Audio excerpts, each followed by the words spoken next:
I unboxed the AKG K361-BT several weeks ago. I've been using it off and on since then.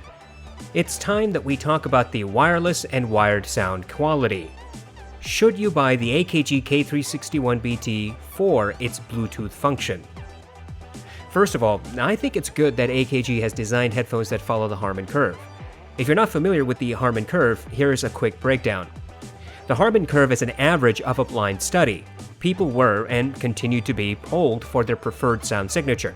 Subjects were asked to listen to music of various tunings, V-shaped, U-shaped, neutral, etc., and each subject's preferred sound signature was recorded. All scores were thereafter compared and averaged for the tuning that comes closest to most preferred sound signatures. The curve provides the best compromise amongst the group of tested individuals. In short, this curve provides tuning that theoretically pleases a majority of listeners. There is a short but interesting post on Sean Olive's website about the original Harman findings, and I've linked to it below in the description section. When the K361 and 371 were in the design stages, AKG conducted research to determine the tuning which would best appeal to people. Harman's blind studies showed that the sound of Beats headphones were not popular. In other words, AKG did some actual market research and had a coming to Jesus moment, so to speak. They wanted to sell as many headphones as Beats, but they didn't want to be Beats. And that is reasoning I can endorse. The reason I tell you this is because some audiophiles might poo-poo AKG. It's not audeze, Beyerdynamic, Fostex, or Focal. Yeah, well, AKG makes some very popular audiophile headphones like the K702 and 712. So just because AKG made Harman-influenced headphones doesn't mean that they made bad headphones. To the contrary, I think both the 371 and the 361 offer excellent sound, especially for the price. This video is supposed to be about the wireless versus wired sound of the K361. I disagree with those who say that Bluetooth is high-resolution audio, or that it sounds just like wired connection. The major problem with Bluetooth connection is proper amplification. Even if your headphones and source are LDAC compatible, chances are your headphones simply do not have sufficient amplification in wireless mode. Connect to even a meager portable amplifier, and you should notice that the now wired Bluetooth headphones provide tighter bass response and more clarity. This isn't set in stone, and some headphones are bad no matter how you connect them. But this is certainly true for the K361-BT. AKG put in the bare minimum effort for the Bluetooth function. You get two codecs, AAC and SBC. Unfortunately, AKG doesn't actually state this on their website. Both Android and iOS will support these codecs, but Windows does not support AAC. This means that if you have a Bluetooth module in your motherboard, you're sending out SBC to the K361. This is a big problem.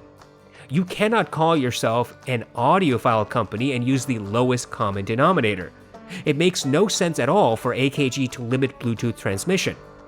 aptX and aptX HD should have been included. Now, I understand if licensing LDAC would have been cost prohibitive. I connected the AKG K361-BT to my iPhone 11 Pro Max XL Nitro, or whatever the hell Apple is calling it these days. Of course, iOS is limited to AAC and SBC. I also connected to a $100 Chinese player called the iRulu F20. This player can transmit audio in both SBC and aptX. Arguably, aptX provides higher transfer rates, but the rumors are that AAC is still better than aptX because AAC's compression makes for a more compressed file that is still as good as aptX's less compressed file. Don't put any real stock into this. This might all just be mumbo jumbo. I used Amazon Music HD on my iPhone and 24-bit FLAC files on the iRulu. I had Bluetooth volume at maximum and control volume on the headphones directly. The K361-BT under both conditions provided a warm sound signature. The bass was a little on the boomy side, lacking definition. The mid-bass and sub-bass melded significantly. The mids melded with the bass. The treble was, unfortunately, significantly rolled off. To demonstrate the stark difference I was hearing, I want to give you an example with vocal presentation. On my iPhone, I listened to poorly recorded interviews of Orson Welles and Dick Cavett. Mr. Welles has a baritone voice. It's deep, dark, rumbly whenever he wants. His words are articulate. His syntax is impeccable. He tends to put a hard emphasis on the T letter.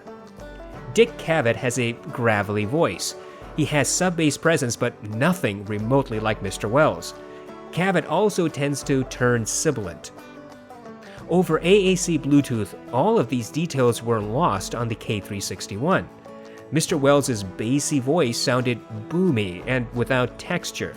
The hard emphasis in the letter T was blunted and muffled. Dick Cavett's very obvious sibilance was lost. It was not present at all, and that's quite the achievement. When I plugged the K361 into the JDS Labs Element, I got a different experience altogether. On wired connection, Mr. Wells' voice had deep, textured bass. There was grain and detail which had been missing over Bluetooth connection. Dick Cavett's voice also had more bass presence. His sibilance was still rolled off, but not as much as it had been over Bluetooth connection.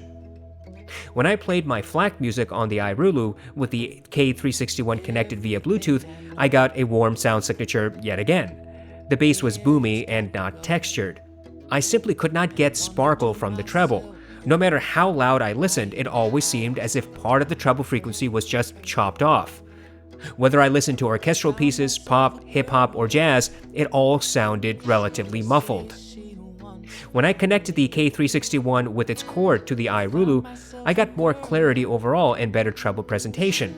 When connected like this, the K361's treble was pushed forward a little bit more. I heard sparkle that had been missing while in Bluetooth mode, though still there was a roll-off. I plugged the K361 to the JDS Element and listened again. The bass had more texture than over Bluetooth on the iRulu. Mids were clearer. There was still mids and bass melding, but not to the same degree as over Bluetooth. Singers who have natural sibilance sounded livelier when the K361 is properly amped. I then switched to a Class A amplifier. I turned on my Rebel amp and plugged in the K361. The Rebel amp was connected to the JDS Labs LDAC. On low gain, the headphones got plenty loud around 12 o'clock on the volume dial. Switching between low, mid, and high gain did not result in any better sound. I then compared Bluetooth connection against the Beats Studio 3. This headphone gives me a headache. Its clamping force is too much. The padding is non-existent, and the ear pads are too small. My ears hit inside the driver housings. The K361, on the other hand, is a noticeably more comfortable headphone. The 361 has larger ear pads, more cushioning, and less clamping force. I played the Orson Welles and Dick Cavett interview and also my FLAC library as I did before, but this time on the Beats. The Beats distorted the bass in the interview. Mr. Wells' voice was boomy and he sounded more muffled. The Beats provided more of Dick Cavett's sibilance than it was present on the K361, on the other hand. During FLAC playback over Bluetooth, the Beats sounded claustrophobic compared to the K361. The muffled sound signature of the Beats, the boomy bass, and the less than average soundstage made listening to my songs very sad.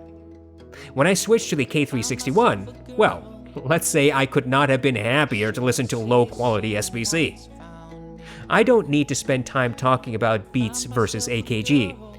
The K361 sound reproduction over Bluetooth is slightly clearer with less boomy bass than on the Beats. Of course, the fact that the K361 is much more comfortable is also a huge factor. Comparing the two headphones when connected to an amplifier did not change the dynamics. The Beats is still an awful headphone in comparison. No matter how much power you provide the Beats, they still sound like screeching cats tearing away at my eyeballs while I'm stuck inside a coffin. You might ask if the K361 sounds better when it is connected to a Bluetooth DAC, such as the ES100 or UP4.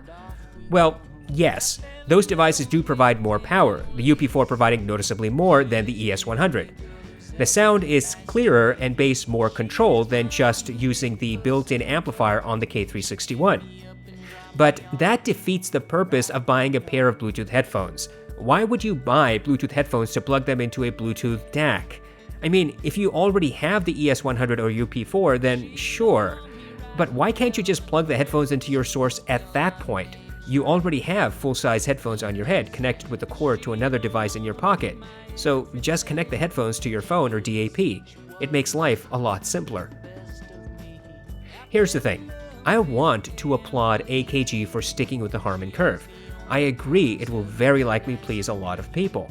And if people were given a blind test between Beats and AKG, I would wager the majority would favor the AKG sound signature. But you can't do that sort of blind test, because you will know immediately when you listen to a Beats headphone, because it will squeeze your head like a vice, pull out a switchblade knife, and cut you. The issue I have with the K361-BT is the BT part. It's a total letdown. I just don't understand. Why use bottom barrel Bluetooth codecs? Why make it Bluetooth since you should know the drivers need more power than the power delivery in the headphones can provide? I dislike shoehorning features into otherwise good products. It detracts from the positives. My experience with the K361-BT can be summed up in this way. I think as a wired headphone, these will be very pleasant. Mids are generally clear, there's decent bass texture and depth without boominess. There's no sibilance or harshness anywhere to be found. You can enjoy these headphones with many types of music. If you don't like high frequencies and are very sensitive to sibilance, the K361 is the perfect headphone for you. It will sound smooth and gentle. Now, this isn't everyone's cup of tea, of course. As for the Bluetooth function, look, think of it as a convenience. For example, you may stop at 7-Eleven to grab a sandwich, but you do it out of desperation, not because you think you're getting nutritional value. That's how I look at the Bluetooth feature of the K361. If I need to use it, I can, but I try not to. And frankly, AKG doesn't really make it easy to use. You can connect only one source at a time with the 361. For example, if I connect to my iPhone and turn off the 361, when I turn it back on, it will immediately pair with the iPhone. I cannot hold down any button for a few seconds to force the headphones into pairing mode. Instead, I have to turn Bluetooth off on my phone, then turn on the 361, which will then go into auto pairing mode when it can't find my iPhone. AKG has an application for its Bluetooth devices, but the K361-BT and K371-BT are not supported. And since you can't transmit higher resolution Bluetooth, you're stuck listening to SBC or AAC with all their inherent latency and limited distance. In short, don't buy the K361-BT for its Bluetooth feature. Buy it for the Harman sound, comfort, build, and finally, the temporary spare tire that is the Bluetooth function.